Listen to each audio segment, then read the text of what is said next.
नमस्कार, मैं आपकी संस्कृत अध्यापिका ज्योति शर्मा। आज का हमारा जो विषय होगा वो व्याकरण से संबंधित विषय होगा। व्याकरण के बिना जो भी हम हिंदी एवं संस्कृत एवं इंग्लिश तीनों जो लिटरेचर सब्जेक्ट होते हैं उनमें ज्ञान लेते हैं तो ज्ञान अधूरा होता है, क्योंकि शुद्धता जो है वो व्याकरण से ही आती है। अगर हम एक भोजन की थाली लगाते हैं और उस थाली में सिर्फ रोटी रोटी या चपाती चपाती हमें कोई देगा और सब्जी के बिना हम खाना खाएंगे तो हमें उस भोजन को करने में मजा या आनंद की अनुभूति नहीं होगी। उसी प्रकार से ग्रामर व्याकरण भाग जो है वो जरूरी होता है चीजों को समझने के लिए, है ना, शैली को समझने के लिए जो है जरूरी होता है। तो चलिए इस समझदारी के साथ में आज का हमारा जो विषय है वो है विशेषण विशेष्य शब्द। हिंदी में आप लोगों ने हमेशा विशेषण विशेष्य पढ़े कि क्या होते हैं ये। आप लोग बता भी सकते हैं कि विशेषण विशेष्य क्या होते हैं, जो विशेषता को बताते हैं, है ना, और जिसकी विशेषता के बारे में बात की जाती है वही विशेषण और विशेष्य होते हैं। तो आज हम इसका संस्कृत में जो है अध्ययन करेंगे, क्योंकि विशेषण और विशेषता दोनों में ही इम्पोर्टेंट है, दोनों ही विषय में अपना स्थान जो है वो रखते हैं। तो सबसे पहले हम इसकी परिभाषा करेंगे कि विशेषण क्या होते हैं और विशेष्य शब्द क्या होते हैं। ठीक है, तो देखो इसकी परिभाषा, जिस शब्द से संज्ञा पद की विशेषता प्रकट होती है। संज्ञा का मतलब क्या होता है, हमने सबसे पहले संज्ञा का ही विषय जो है लिया था, है ना, संज्ञा क्या होती है। ठीक है, तो जिस शब्द से संज्ञा पद की विशेषता प्रकट होती है, जैसे आप, मैं, है ना, जो शब्द है वो संज्ञा ही होते हैं, तो उसकी विशेषता प्रकट होती है, वह शब्द विशेषण कहलाता है।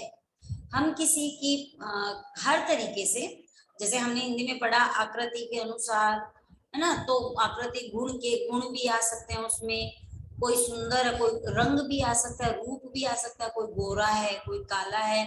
भगवान कृष्ण सांवले थे तो भी उनकी सुंदरता कितनी अच्छी लगती थी, है ना, तो उस प्रकार से सुंदरता। तो यहाँ पर जिसकी विशेषता, जैसे किसी की बहुत बड़ी बड़ी आंखें हैं, है ना, बहुत सुंदर है, तो उसको कहते हैं कि मृग नयनी, अर्थात हिरणी के समान उसकी आंखें हैं, तो उसकी आंखों की विशेषता, ये उसमें विशेषता होगी। कोई बेचारी बहुत सीधी सी है तो अपन उसके लिए कहते हैं तो बेचारी नीरी गाय है। मतलब क्या हुआ इसका, नीरी गाय, वो गाय थोड़ी है पर वो गाय जैसी सीधी है, तो ये उपमा होगी। तो इस प्रकार से कहीं पर विशेषता, संज्ञा पद की विशेषता जहां प्रकट होती है वह शब्द जो है विशेषण कहलाता है। जिस शब्द की विशेषता प्रकट होती है ना, एक तो होता है संज्ञा पद जिसकी विशेषता प्रकट होती है, और एक होता है शब्द की विशेषता प्रकट होती है, वह विशेष्य होता है। विशेषण विशेष्य के अनुसार ही गुणों वाला होता है।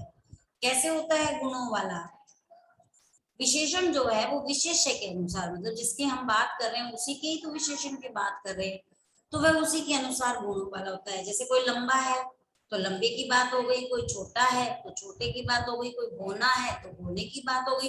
मतलब विशेष्य में क्या विशेषता है, वह विशेषण होता है।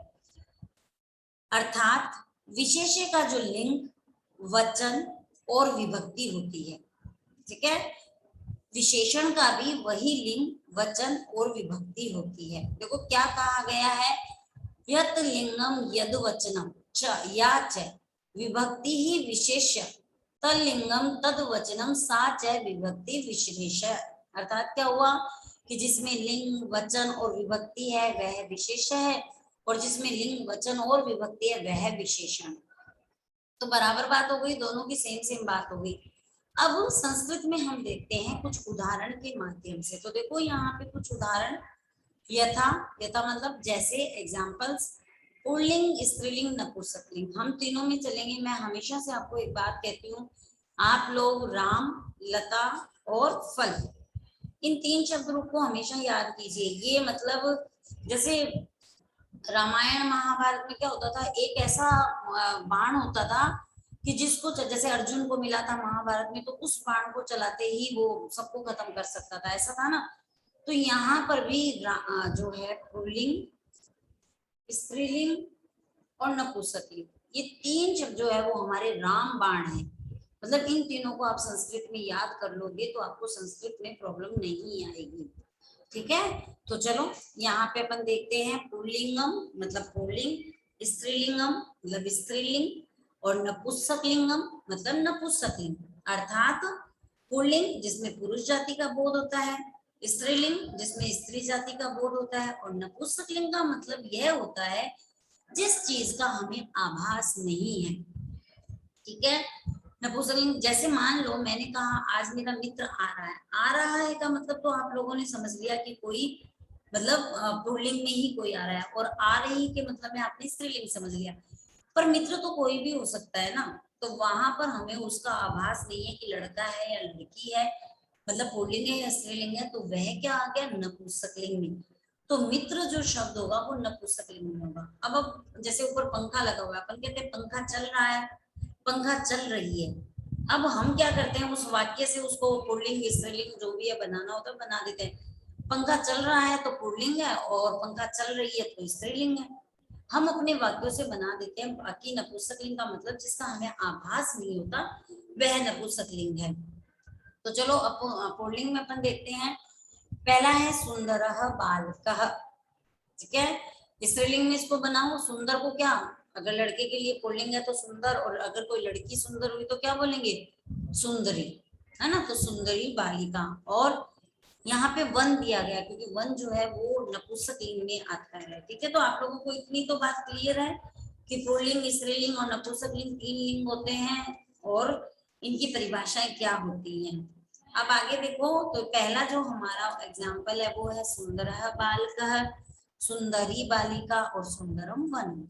आगे देखो ग्रंथ के बारे में कहा, शोभनौ ग्रंथो, शोभने पत्रिके, शोभने पुस्तके। अब आप लोगों को ये चीज समझ में आ गई होगी कि शोभनौ क्यों आया, शोभने क्यों आया, और इधर भी शोभने क्यों आया, क्योंकि ये द्वितीय विभक्ति मतलब प्रथमा में द्वितीय द्विवचन आ रहा है। जैसे देखो रामः रामौ, शोभना है शोभनौ, क्लियर है, लता लते, सुंदरा सुंदरी, है ना, शोभने और शोभने नपुंसकलिंग। तो हमें शब्द रूप याद करने बहुत जरूरी है। तो ये हो गया हमारा।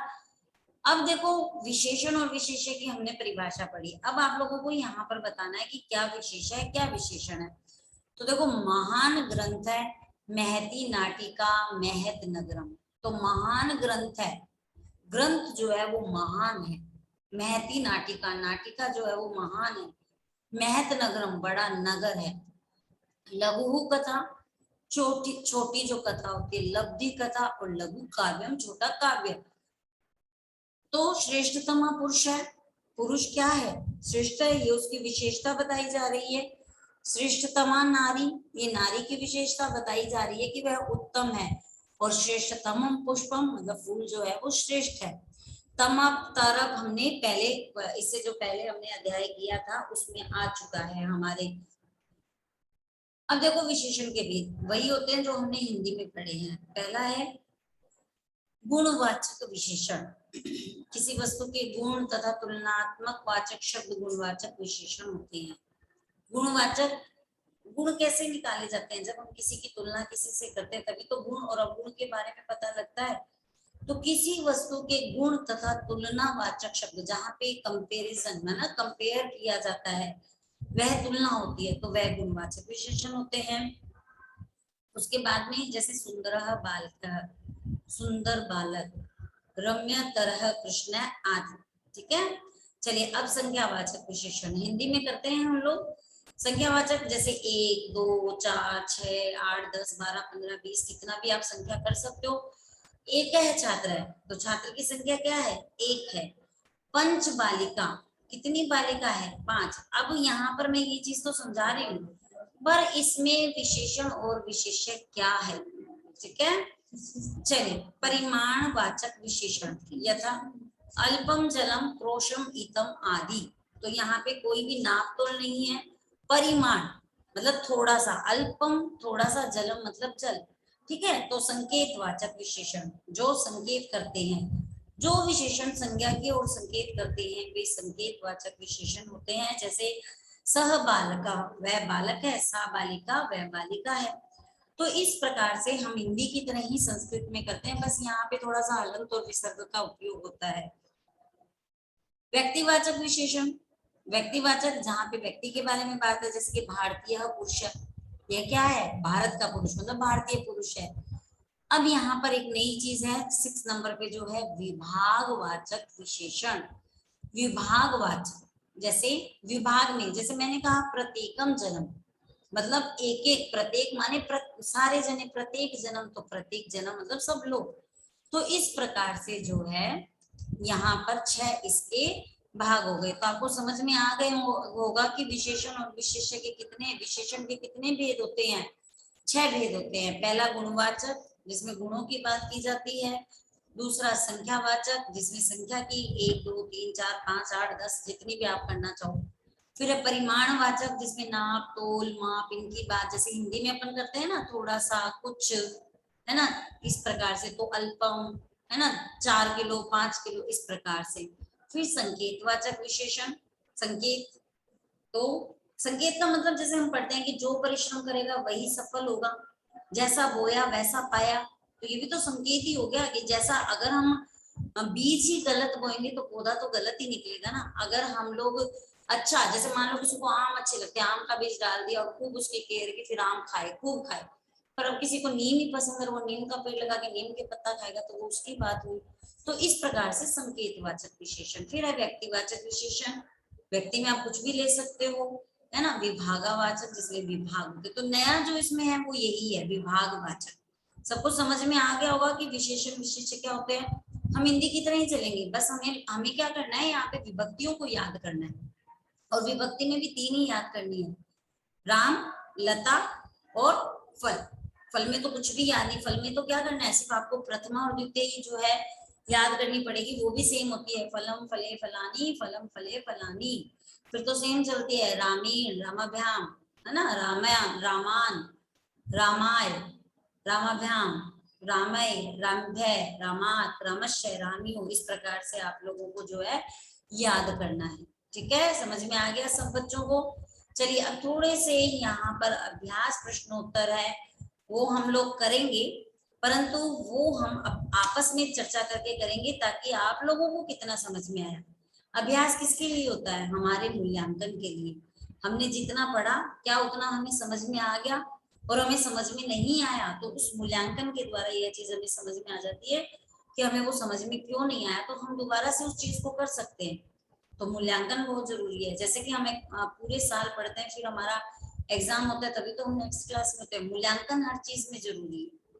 तो अब यहाँ पर अभ्यास प्रश्नोत्तर है, वो हम आपस में चर्चा करके करेंगे कि आपको कितना समझ में आया और आप अपने मूल्यांकन में कितने जो है पास हुए हैं। तो यहाँ पर विशेषण और विशेष्य शब्द को पूर्ण कराते हुए मैं अपनी वाणी को विराम देती हूँ, और उम्मीद करती हूँ कि व्याकरण का जो यह एक उप विषय था, विशेषण और विशेष्य, आपको समझ में आ गया होगा।